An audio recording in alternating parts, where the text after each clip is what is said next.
Hi hello guys, welcome to அபிசோன். இந்த நம்ம என்ன பார்க்க போறோம்னு பாத்தீங்கன்னா, இப்ப எல்லாத்துக்கும் ஃபேன்ஸ் மீட் நடக்குது. அதுல ஒரு 2 பேருக்கு ஃபேன்ஸ் மீட் நடந்திருக்கு. அது உள்ளதான் பிரச்சனையா பார்த்தா வெளில வந்து ஃபேன்ஸ் மீட்லயும் பிரச்சனை தான் நடந்திருக்கு. அது யாரு ஃபேன்ஸ் மீட்? அதுக்கப்புறம் பாத்தீங்கன்னா திவ்யா அண்ட் கானா வினோத் இவங்க 2 பேருக்கு வந்த ஒரு சோதனை. அந்த சோதனை வச்சு சிரிக்கிறதா இல்ல வருத்தப்படுறதா எனக்கு சுத்தமா ஒண்ணுமே தெரியல. அப்புறம் பாத்தீங்கன்னா இந்த ஃபேன்ஸ் மீட்ல கொஞ்சம் பிரச்சனையாகி கொஞ்சம் போலீஸ் உள்ள போயிருக்காங்க. ஏன் போனாங்க? இன்னொரு விஷயம், ரெண்டு பேத்துக்கான ஃபேன்ஸும் ஜாயின் பண்ணிருக்காங்க. அது எல்லாத்தையும் இந்த வீடியோ நம்ம மொத்தமா பார்க்கலாம். அதுக்கு முன்னாடி நம்ம சேனலை ஃபர்ஸ்ட் டைம் சப்ஸ்கிரைப் பண்ணிக்கோங்க. ஒரு லைக் பண்ணிட்டு பாருங்க. ஒரு 10 பேத்துக்கு போய் சேரும். ஒரு உதவியா இருக்கும். ஒரு லைக் தானே போட்டு பாருங்க. அண்ட் நீங்க யார் ஃபேன்ஸ் மீட்டுக்காக வெயிட் பண்றீங்க கமெண்ட் பண்ணுங்க. வாங்க வீடியோக்குள்ள போலாம். படகு போட்டிக்கு புறப்பட்டமா. இப்போ வந்து எல்லாத்துக்கும் ஃபேன்ஸ் மீட் நடக்குது. அதுல பாத்தீங்கன்னா ரீசெண்டா இப்ப கானா வினோத் நடந்துச்சு. கானா வினோத்ல நிறைய ஷேர் பண்ணியிருந்தா சொல்லுவோம் கானா வினோத். அப்புறம் நெக்ஸ்ட் ஃபேன்ஸ் மீட் வந்து 2 பேத்துக்கு நடந்தது. அது யாருக்குன்னு பாத்தீங்கன்னா கமருதீன் அண்ட் பாரு இவங்க 2 பேத்துக்கு ஃபேன்ஸ் மீட் நடந்தது. கமருதீனுக்கு 2 பேத்துக்கு ஃபேன்ஸ் மீட்டுக்கும் ஒரே டைலர் ஒரே வாடகை இல்ல புரியல. அதுல பாத்தீங்கன்னா காலைல 11 மணிக்கு ஒருத்தங்க ஃபேன்ஸ் மீட், 2 மணிக்கு ஒருத்தங்க ஃபேன்ஸ் மீட். இதுல என்ன ஆச்சுன்னு பாத்தீங்கன்னா ஆல்ரெடி ஃபேன்ஸ் மீட் எத்தனை மணிக்கு சொன்னாங்க? 11 மணிக்கு கமருதீன் ஃபேன்ஸ் மீட் சொன்னாங்க. ஆனா கமருதீன் வந்தது 12 to 12:30 மணிக்குள்ள வந்திருக்காங்க. சாயங்காலமா வந்திருக்கேன் நானு. அங்க பாத்தீங்கன்னா கமருதீன் தான் லேட்டா வந்திருக்காங்கன்னு பாத்தீங்கன்னா கமருதீனோட ஃபேன்ஸும் கொஞ்சம் லேட்டா தான் வந்திருக்காங்க. அட பாவிகளா.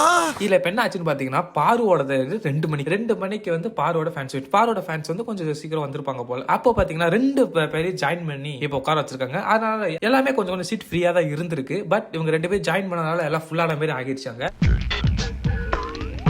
இப்ப பாத்தீங்கன்னா ஃபர்ஸ்ட் இப்ப கமருதீனோட நடந்திருக்கு. அந்த ஃபேன்ஸ் மீட் அப்போ நிறைய கேள்வி கேட்டிருக்காங்க. அதுல வந்து கார் இன்சிடென்ட் அப்புறம் கானா வினோத் இவங்களை பத்தி கேட்டிருக்காங்க. அதுக்கு கமருதீன் வந்து நல்லா பதில் சொன்னாரு தான் சொல்லணும். நல்ல பாண்டிங் அங்க இருந்துச்சு. கானா வினோத் அண்ட் கமருதீன் அவங்க 2 பேரும் நல்லா பாண்டிங் இருந்துச்சு.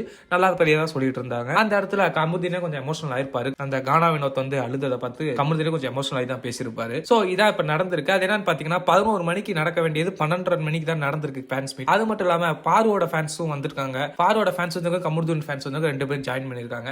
ஜாயின் பண்ணிட்டு பாத்தீங்கன்னா இப்ப அங்க ஃபேன்ஸ் மீட் நடந்திருக்கு. அங்க ஃபேன்ஸ் மீட் நடத்தின சேனல் வச்சு செஞ்சிருக்காங்க தான் சொல்லணும். அந்த அளவுக்கு உள்ள நிறைய பண்ணிருக்காங்க. அது என்னன்னு நான் பாருவோட ஃபேன்ஸ் மீட் அப்ப சொல்றேன். நான் அப்போ அங்க நிறைய நடந்திருக்கு. பாருவோட ஃபேன்ஸ் மீட் இதுக்கு அடுத்து அதான் பார்க்க போறோம். அத அப்ப சொல்றேன். இப்ப கமருதீன் ஃபேன்ஸ் மீட் முடிச்சு பாருவோட போலாம். கமருதீன் ஃபேன்ஸ் மீட் வந்து அதனால இவங்க ஜாலியா பேசினாங்க. அவங்க ஜாலியா பேசினாங்க. ஆடியன்ஸ் ஜாலியா கத்துக்கிட்டு இருந்தாங்க. ஆடியன்ஸ் வந்து நடிப்பு அரக்கி அப்படின்னு சொல்லிட்டு சாண்ட்ராவை பிடிச்சி கலாச்சாங்க அப்படின்னு சொல்லி நிறைய நடந்துச்சு கமருதீனோட ஃபேன்ஸ் மீட்ல. அப்ப கமருதீன் பக்கத்துல கமருதீன் கூட யார் வந்திருக்காங்கன்னு பாத்தீங்கன்னா கமருதீனோட ஃப்ரெண்ட்ஸ் தான் வந்திருக்காங்க. கமருதீனோட ஃப்ரெண்ட்ஸ் ஒரு 3 பேர் வந்திருக்காங்க போல. சோ கமருதீனோட ஃபேன்ஸ் மீட் கொஞ்சம் நல்லா தான் போயிருக்கு. மத்த எல்லா கேள்விக்கும் அவரே ஆன்சர் பண்ணிருக்காரு. ஜாலியா கொண்டு போயிருக்காங்க தான் சொல்லணும். அந்த கமருதீனோட ஃபேன்ஸ் மீட் கமருதீன் வந்து ஆடியன்ஸ்ட பேசி எல்லாமே நல்லா தான் பண்ணிருக்காங்கன்னு சொல்லணும். அப்புறம் நெக்ஸ்ட் இந்த கமருதீன் ஃபேன்ஸ் மீட் முடிய போறப்ப டைட்டில் பாரு உள்ள வந்திருக்காங்க. முடிய போற டைட்டில் பாரு உள்ள என்ட்ரி கொடுத்துருக்காங்க. 2 பேரும் அப்போ வந்து ஆடியன்ஸ் வந்து சவுண்ட் வந்திருக்கு. வந்தது மட்டும் இல்லாம 2 பேர்த்த ஃபேன்ஸ் ஒரே இடத்துல இப்ப இருக்காங்க. கமருதீன் ஃபேன்ஸ் அண்ட் வந்து பாரு ஃபேன்ஸ் இவங்க 2 பேரும் ஒரே இடத்துல இருக்காங்க. பாரு வரப்ப நல்லா அலங்காரம் பண்ணி ஆரத்தி எடுத்து அப்படிதான் உள்ள அமைச்சிருக்காங்க.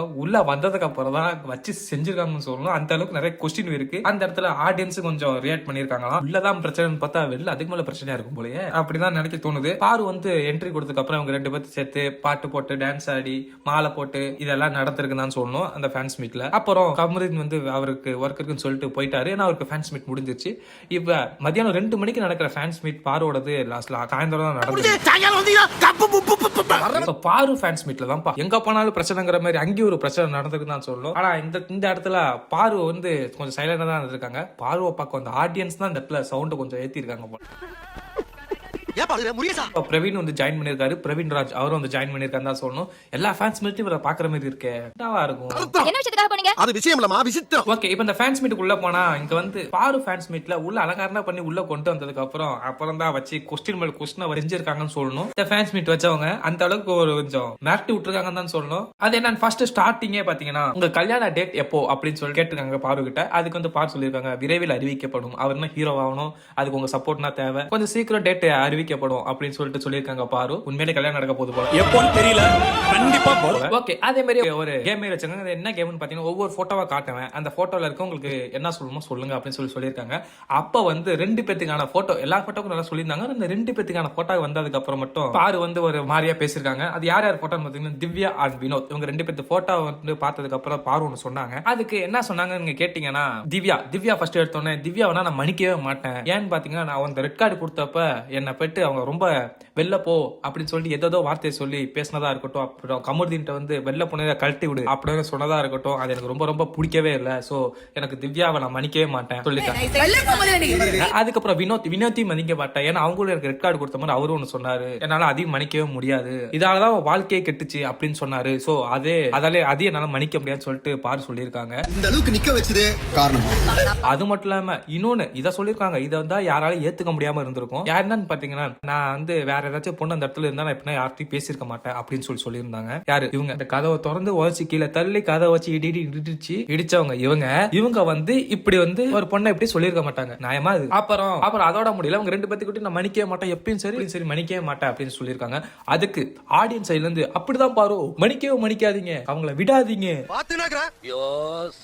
பாருதான் சண்டைக்கு வருவாங்கன்னு பார்த்தா இங்க அதுக்கு மேல சண்டைக்கு வந்துட்டு இருக்காங்க போலயே. ரைட். அடுத்து இந்த கார் இன்சிடென்ட்ல என்ன நடந்திருக்குன்னு பாத்தீங்கன்னா, அந்த இடத்துல அவங்க மன்னிக்க மாட்டேன்னு சொன்னாங்களா, இப்போ வந்து கார் இன்சிடென்ட்லயும் கொஞ்சம் பேர்த்த மன்னிக்க மாட்டேன்னு சொல்லிருக்காங்க. அது யாரும் பாத்தீங்கன்னா, முக்கியமா வினோத், திவ்யா, அரோரா இவங்க எல்லாம் மன்னிக்கவே மாட்டாங்களாம், மறக்கவும் மாட்டாங்களாம். அப்பனா இவங்க பண்றதுனா யாராச்சும் மன்னிக்குவாங்களா, மறப்பாங்களா? எனக்கு இன்னொரு டவுட் என்னன்னா, ரெட் கார்டு கொடுத்தவங்களை நீங்க ஃபைனல்ல கூப்பிட்டுருக்க கூடாது, மன்னிக்காமே விட்டுருக்கணும். சேனல் எது கூப்பிட்டாங்கன்னு தெரியல, இப்ப வந்து நிறைய பேசிட்டு இருக்காங்க. சரி ரைட். அடுத்தது அப்புறம் இன்னொன்னு பார் சொல்லியிருக்காங்க. என்னன்னு பாத்தீங்கன்னா, அந்த கார்ல இருந்து இவங்க இடிச்சு தள்ளி விட்டு எல்லாம் வெளில போயிட்டாங்க, அங்க வந்து சண்டை போட்டாங்க. அதெல்லாம் போனதுக்கு அப்புறம் அந்த கார் ஃபுல்லா டாக்ஸிட்டியா இருந்தது, என்னால இருக்கவே முடியல, என்ன பண்ண போறேன்னு தெரியல, அங்க இருந்தா நீங்களும் அப்படிதான் பண்ணிருப்பீங்க அப்படின்னு சொல்லியிருக்காங்க. அது யார் டாக்ஸிசிட்டின்னு பாத்தீங்கன்னா, திவ்யா, அரோரா, சுபிக்ஷா இவங்க தான் டாக்ஸிசிட்டியா. அவங்க எல்லாம் வந்து நார்மலான பீப்புள், இவங்க டாக்ஸிசிட்டியான பீப்புள். இந்த இடிச்சு தள்ளினது, அங்க கத்துனது அதெல்லாம் டாக்ஸிசிட்டி இல்ல, சும்மா இவங்க வந்து அவங்களுக்கு சப்போர்ட்டுக்கு போறது இவங்க டாக்ஸிசிட்டியா மாறிடுச்சு. ஒன்னும் சொல்றதுக்கு இல்லங்க. அதே டைலாக் தான் என்ன ரங்கா.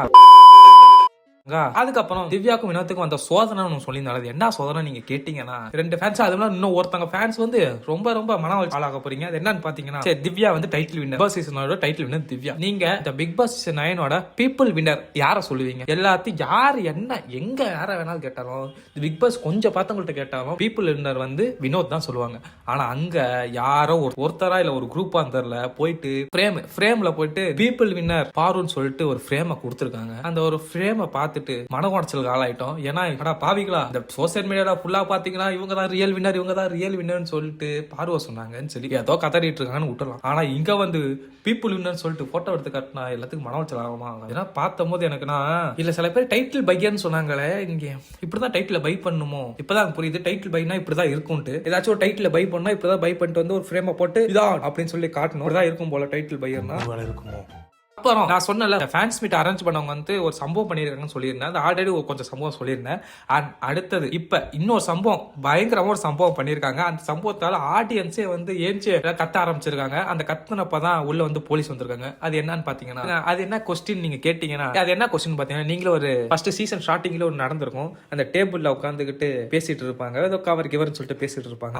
அதை போய் கேட்டிருக்காங்க, இந்த டேபிள்ல நீங்க என்ன பேசுனீங்க அப்படின்னு சொல்லி கேட்டதுக்கு பாரு வந்து ஏதோ சொல்ல வந்திருக்காங்க. அதுக்கு ஆடியன்ஸ் சைட்ல இருந்து கத்திருக்காங்க, பாரு அதுக்கு நீங்க பதில் சொல்லாதீங்க, இவங்க என்ன இப்படி கேள்வி கேட்கறாங்க சொல்லிட்டு அந்த கொஸ்டின் கேட்கற ஆளை பிடிச்சி இங்க வந்து ஆடியன்ஸ் அடிச்சுட்டு இருந்திருக்காங்க. அடிச்சுட்டு இருந்தாங்கன்னா வார்த்தையிலே கத்திட்டு இருந்திருக்காங்க, ஏன் அப்படின்னா கொஸ்டின் கேட்கறீங்க அப்படின்ட்டு. என்னங்கடா டேய், என்னடா இப்படி இறங்கிட்டீங்க, அவரு அங்க நடந்ததான் அப்படின்னு சொல்ற அளவுக்கு தான் இருக்கு. ஆர்த்தர் நெக்ஸ்ட் இவர் உடுற மாதிரி இல்ல, அந்த கொஸ்டின் கேட்கறது உடுற மாதிரி இல்ல. செகண்ட் கொஸ்டின், இந்த ஆக்டிவிட்டி ஏரியால நீங்க என்ன பண்ணீங்க, உள்ள போயிட்டு வந்து வெளில வந்தீங்களா, என்ன பண்ணீங்க அப்படின்னு சொல்லி கேட்டிருக்காங்க. அதுக்கும் அங்க இருந்து கத்து ஆடியன்ஸ் இருந்து எல்லாம் செம்ம கத்திருக்காங்க. எப்படி இந்த கொஸ்டின் கேட்கலாம்னு சொல்லிட்டு உள்ள இந்த ஃபேன்ஸ் மீட் அரேஞ்ச் பண்ண அந்த டீம் ஃபுல்லா கூப்பிட்டு கேட்டிருக்காங்க, இதான் என்ன கொஸ்டின் அப்படின்னு சொல்லிட்டு. எதுங்க இன்னொரு கொஸ்டின் இருக்கு, அந்த கொஸ்டினுக்கு அப்புறம் நடந்திருக்கு ஃபுல்லாவே. ஃபர்ஸ்ட் நான் இந்த கொஸ்டினா கேட்கும் போது கொஞ்சம் கத்திட்டு இருக்காங்க, அதுக்கு பாரு வந்து அந்த இடத்துல கொஞ்சம் லைட்டா அதை பதில் சொல்லிருக்காங்க. அதுக்கப்புறம் அடுத்த கொஸ்டின், நைட் நாய் காலேஜ்ல அப்ப நீங்க என்ன பண்ணீங்க அப்படின்னு சொல்லி கேட்டிருக்காங்க போல.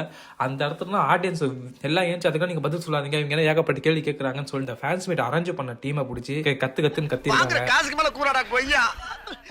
அதை தாங்க முடியாம அந்த டீம் தான் போலீஸ் வர வச்சிருப்பாங்க போல, இல்ல போலீஸ் வந்து வெளில ஏதோ ரொம்ப சவுண்ட் இருக்குன்னு சொல்லிட்டு வெளில இருந்து உள்ள வந்திருப்பாங்க போல. அப்படிதாங்க ஒன்று நடந்திருக்கு, போலீஸ் வந்திருக்காங்க. அங்க அதுக்கப்புறம் வந்து கொஞ்சம் சவுண்ட் கம்மியா இருக்கு. சரி ரைட், அது ஒரு ஃபேன்ஸ் மீட், இந்த கொஸ்டினா கேட்காம இருக்கணும் அப்படின்னு சொல்லிட்டு சொல்லியிருப்பாங்க. அதுக்கு வந்து பார்வை ஏதோ கொஞ்சம் ஆன்சர் பண்ண வந்திருப்பாங்க போல, அதுக்குள்ள இவங்க ஏஞ்சி கத்திருக்காங்க. அதுக்கப்புறம் பார்வும் கொஞ்சம் சரி நமக்கு இவ்வளவு சப்போர்ட் இருக்கு போலன்னு சொல்லிட்டு பார்வும் என்ன இப்படின்னா கொஸ்டின் கேட்கறாங்கன்னு சொல்லிட்டு அவங்க கொஞ்சம் 2 பிட்டு அப்படியே எடுத்து போட்டதுக்கு அப்புறம் டீமே சொல்லிட்டாங்க, இந்த கொஸ்டின் நாங்க கட் பண்ணிடுறோம், உங்களுக்கு வேணாம் இந்த கொஸ்டினா வேணான்னு சொல்லிட்டு டீமே முடிவு பண்ணிருக்காங்க. அந்த ஃபேன்ஸ் மீட் அரேஞ்ச் பண்ண டீமே முடிவு பண்ணிட்டாங்க. சோ பார்வை கூப்பிட்டு நோஸ் கட் பண்ணிருக்காங்க தான் சொல்லணும். இது ஃபேன்ஸ் மீட்டா இல்ல பார்வை ரோஸ்ட் மீட்டாடா? சோ இவ்வளவுதான் வந்து நமக்கு விஷயம்னா தெரிஞ்சது. இன்னும் என்னென்ன அப்டேட் வருதுன்னு பார்த்து நான் உங்களுக்கு நெக்ஸ்ட் வீடியோ அப்டேட் பண்றேன். அதுக்கு முன்னாடி மறக்காம சேனல் சப்ஸ்கிரைப் பண்ணிக்கோங்க, லைக் பண்ணிக்கோங்க. இந்த வீடியோ எப்படி இருந்துச்சு கமெண்ட் பண்ணுங்க, ஒரே லைக் பண்ணிக்கோங்க, எனக்கு கொஞ்சம் உதவியா இருக்கும். நெக்ஸ்ட் வீடியோல பார்க்கலாம்.